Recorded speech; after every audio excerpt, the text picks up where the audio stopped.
பீப்புள்னால தான் வந்து தங்கலான் இவ்வளவு அற்புதமா உருவாகி இருக்கு. ஸோ முதல்ல அவங்களுக்கு ஒரு பெரிய ரவுண்ட் ஆஃப் அப்ளாஸ் கொடுத்துடலாமா? Thank you so much for being part of this magnanimous project. Thank you very much. இப்போ நீங்கள் ஒவ்வொருத்தரும் வந்து வரிசையாக உங்களோட அனுபவங்களை இந்த ப்ராஜெக்டில் ஒர்க் பண்ணதை சுருக்கமாக எவ்வளவு ப்ரிசைஸாக சொல்லுவீங்களோ அவ்வளோ சந்தோஷப்படுவோம். தேங்க்யூ. நீங்கள் முதல்ல சார் உங்கள்லேருந்து ஆரம்பிக்கலாம். டிஓபி கிஷோர் குமார் அவர்கள்லேருந்து நம்ம ஸ்டார்ட் பண்ணலாமா?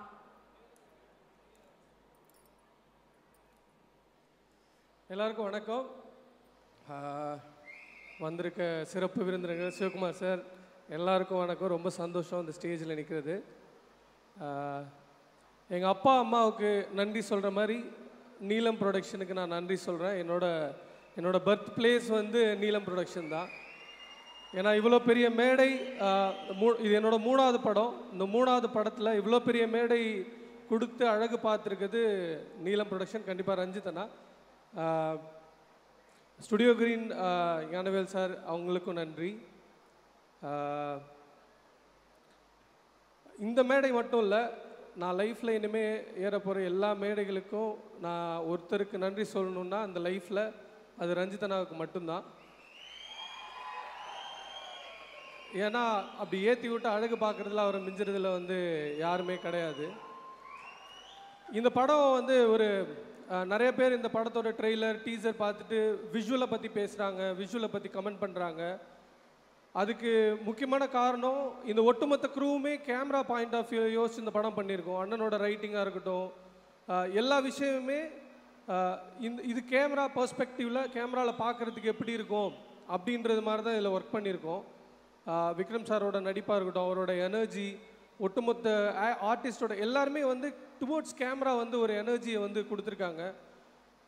அந்த உழைப்பு தான் வந்து இங்கே வந்து ட்ரெய்லரில் டீசரில் பார்க்கும்போது மிகப்பெரிய ஒர்க்காக மாறி இருக்கு.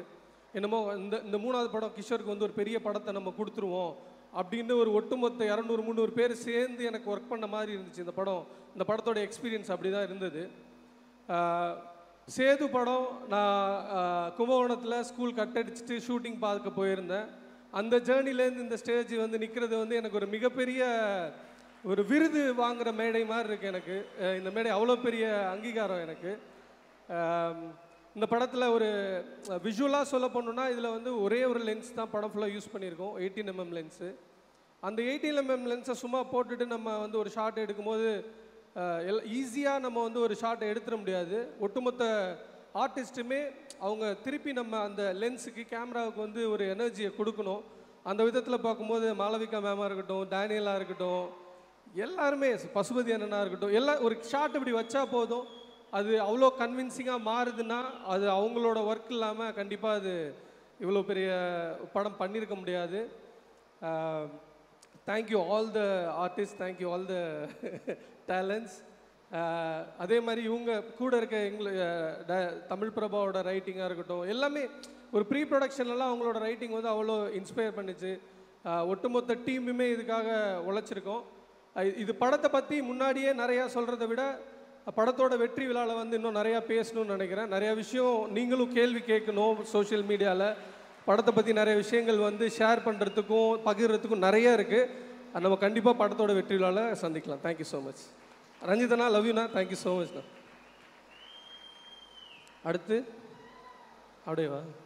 அடுத்து மூர்த்தி ப்ரோ பேசுவாங்க. அனைவருக்கும் வணக்கம். நான் தங்கலானின் கலை இயக்குநராக பணியாற்றியதில் மிக்க மகிழ்ச்சி அடைகிறேன். எனக்கு இந்த வாய்ப்பு தந்த எனது இயக்குனரும் எனது சகோதரருமான பா ரஞ்சித் அவர்களுக்கு எனது முதல் நன்றியை நான் தெரிவித்துக் கொள்கின்றேன்.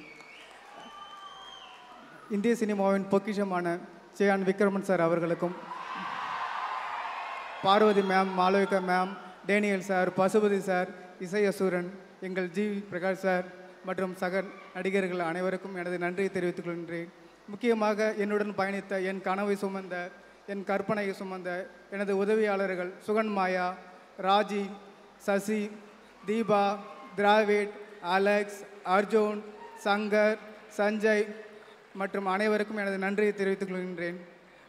ஸ்டுடியோ நிறுவனத்தில் பணிபுரியும் எனது 3வது திரைப்படம் இது. அதை நான் அடுத்தடுத்து தங்கலான் போன்ற அடுத்தடுத்து வெளியாகவும் அனைத்து திரைப்படங்களும் வெற்றி பெற எனது வாழ்த்துக்களை தெரிவித்துக் கொள்கின்றேன். நன்றி, வணக்கம். எல்லாருக்கும் வணக்கம். இவ்வளோ பெரிய கிராண்ட் ஆடியோ லான்ச்சில் நிற்க ரொம்ப பெருமையாக இருக்குது, சந்தோஷமாக இருக்குது. எல்லா தேங்க்ஸும் ரஞ்சித் அண்ணாவுக்கு. என்னோடய பெரிய சப்போர்ட். ஆக்சுவலாக எல்லா டைமும் எனக்கு சப்போர்ட் பண்ணிகிட்டே இருப்பார். இப்போ தங்கலான் பொறுத்த வரைக்கும் வந்து நம்ம இது வரைக்கும் பார்த்த விஷுவல்ஸ் எல்லாமே வந்து ராவாக ஒரு ஒரு ஆர்டிஸ்டிக்காகவும் இப்போ வந்து ஒரு அவார்ட் வின்னிங் மட்டுமே கிடையாது இந்த படம். தங்கலான் வந்து பக்கா தியேட்டர் மெட்டீரியல் ஃபிலிம். அதே மாதிரி ப்ராப்பர் கமர்ஷியல் ஃபிலிம். அது வந்து உங்களுக்கு படம் பார்க்கும்போது தெரியும். நாங்கள் ரீசெண்டாக ட்ரெய்லரில் வந்து ஒரு சில எலிமெண்ட்ஸ் வந்து நாங்கள் வந்து ரிலீஸ் பண்ணியிருந்தோம். அதுக்கு பெரிய வரவேற்பு இருந்தது. ஏர்லி 1900s நடக்கிற கதை, பீரியட் ட்ராமா. அதில் ஒரு ஃபேண்டசி எலிமெண்ட் பிளெண்ட் ஆச்சுன்னா எப்படி இருக்கும் அப்படின்றது தான் ரஞ்சித் அண்ணாவோட விஷன். அந்த விஷன் வந்து ஃபைனல் டிராஃப்டில் படம் ஆரம்பத்தில் ரொம்ப பெரிய ஒரு லென்த் இருந்தது. இப்போ இருக்கிற ஃபைனல் வேர்ஷன் ஒரு ப்ராப்பரான தியேட்ரிக்கல் ரன் டைமில் இருக்குது இந்த படம். ஸோ எல்லாருமே வியந்து பார்ப்பீங்கன்னு நம்புகிறோம். அதே மாதிரி விக்ரம் சார், எனக்கு விக்ரம் சார் நடிப்பு ரொம்ப பெரிய ஃபேன். அவரோட ஒர்க் பண்ணது வந்து ரொம்ப சந்தோஷமாக இருக்குது இந்த படத்தில். அதுவும் தங்கலான் மாதிரி ஒரு படத்தில் அவர் கூட ஒர்க் பண்ணது ரொம்ப சந்தோஷமாக இருக்குது. இன்னமும் அவரோட ஒர்க் வந்து ரொம்ப இன்ஸ்பைரிங்காக இருக்குது எனக்கு. ஒரு சினிமாவே தெரியாமல் நம்ம வந்து ஒரு படம் பார்க்குற டைமில் எவ்வளோ வியப்பாக அவரை பார்த்தனோ, ஒரு டெக்னீஷியனாக நான் இன்றைக்கி ஒர்க் பண்ணும் போதும் அதே வியப்போடு தான் அவரை பார்க்குறேன். நடிகர்கள் எல்லாம் பயங்கரமாக நடிச்சிருக்காங்க. பார்வதி மேம்லாம் வந்து ரொம்ப ரியலாக நடிச்சிருக்கீங்க. அதே மாதிரி மாளவிகா, அவங்கள ஆரத்தின்னு எல்லாருமே அழைப்பாங்க இதுக்கப்புறம், இந்த படத்துக்கு அப்புறமா. டேனியல் சார் வர ஃப்ரேம் எல்லாமே வந்து ஒரு ஹாலிவுட் ஃப்ரேமாகவே அவரோட பர்ஃபார்மன்ஸில் கன்வெர்ட் ஆகிருக்கு. பசுபதி அண்ணன், ரங்கன் வாத்தியார் அவரோடது வந்து இந்த படத்தில் டோட்டல் வேறு ஒரு ஸ்டைலில் பண்ணியிருக்காரு. பயங்கர என்ஜாய் பண்ணி பார்த்தேன்னா. அப்புறம் ஜிவி பிரகாஷ் சார், இந்த படம் வந்து பெரிய சேலஞ்சு, சூப்பராக பண்ணியிருக்காரு. அதுவும் இல்லாமல் 2 சாங்குமே வந்து பெரிய ஒரு ஆல்பம் ஹிட்டாக இருக்குது. ஸோ எல்லோரும் தங்கலான் வந்து ஒரு தமிழ் சினிமாவுக்கு ஒரு கோல்டு மாதிரி. அதில் நான் வந்து ஒரு எடிட்டராக ஒர்க் பண்ணது வந்து ரொம்ப ரொம்ப சந்தோஷப்படுறேன். ரஞ்சித் அண்ணாவுக்கு ரொம்ப ரொம்ப நன்றி. எல்லோருக்கும் வணக்கம். சார்பட்டா பரம்பரை திரைப்படத்திற்கு அப்புறம் ரஞ்சித்தோடு சேர்ந்து திரைக்கதை வசனம் இந்த படத்தில் எழுதியிருக்கேன். கூட அண்ணனோடு சேர்ந்து எழுதியிருக்கேன். ஸோ ஒரு எழுத்தாளனாக இந்த மேடையில் நிற்க ரொம்ப பெருமைப்படுறேன். ஆனால் டப்புன்னு யாரும் எழுத்தாளர் சொன்னால் நம்ப மாட்டுறாங்க, அந்த மாதிரி இருக்கிறான்னு தெரியல. ஸோ யோசிக்கிறாங்க. லைக் எனக்கு இந்த மேடையில் இருந்து யோசித்து பார்க்கும்போது, சும்மா லைஃப்பை ரீகலெக்ட் பண்ணி பார்க்கும்பொழுது என்னுடைய சிறு வயது என்னுடைய காலகட்டம் ஞாபகத்துக்கு வருது. ஏன்னா நான் 1992 நினைக்கிறேன். அப்போ எங்கள் வீட்டான எல்லாம் படம் பார்த்துட்டு சினிமா பற்றிலாம் பேசுகிறாங்க. எங்கள் அம்மா எங்களை தேட்டருக்கு அனுப்ப மாட்டாங்க, ஏன்னா ஏசப்பா கண்ணை குத்துட்டு அவங்க பயங்கரமாக நம்பினாங்க. அப்போ எங்கள் மாமாக்கள்லாம் சேர்ந்து ஒரு படம் பார்க்கணுன்னு சொல்லிட்டு முடிவு பண்ணுறாங்க. அந்த படம் பார்த்துட்டு வராங்க.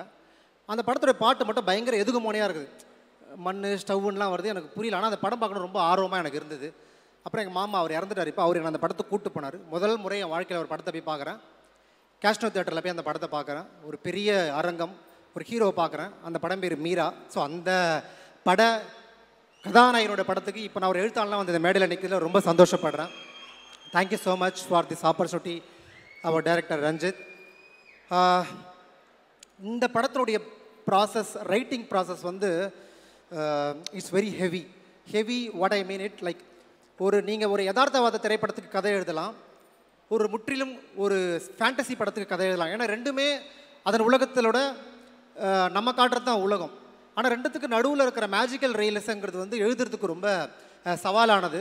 அதை ரஞ்சித் அவர் ஃபஸ்ட் டிராஃப்ட் எழுதும் போது எனக்கு ரொம்ப வியப்பாக இருந்தது. ஏன்னா அவர் வந்து ஒரு யதார்த்தவாத கதையை சொல்லக்கூடிய ஒரு படைப்பாளி. பட் அதை மீறி ஒரு மாய யதார்த்தவாதத்தை இந்த கதைக்குள்ளே கொண்டு வந்தார். அது எனக்கு ரொம்ப பிரமிப்பாக இருந்தது. இந்த படத்தினுடைய நரேட்டிவ் வந்து உங்களுக்கு ரொம்ப இன்ட்ரெஸ்டிங்காக இருக்கும்.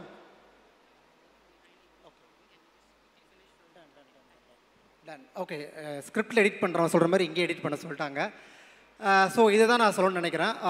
மற்றபடி இந்த படத்தினுடைய வரலாறு, இந்த படம் என்ன பேசுது, இந்த படம் வந்து என்ன மாதிரியான தாக்கத்தை பார்வையாளர்கிட்ட வெளிப்படுத்தும் அப்படிங்கிறத வந்து இன்னொரு நெருக்கமான, குறிப்பாக சொல்லப்போனால் படத்துடைய வெற்றி விழாவில் நான் அவங்களோட பகிர்ந்து நினைக்கிறேன். Thank you so much for your opportunity. Thank you so much. தொடர்ந்து வந்து நம்மளோட டெக்னீஷியன்ஸோட பேச்சை கேட்கறதுக்கு முன்னாடி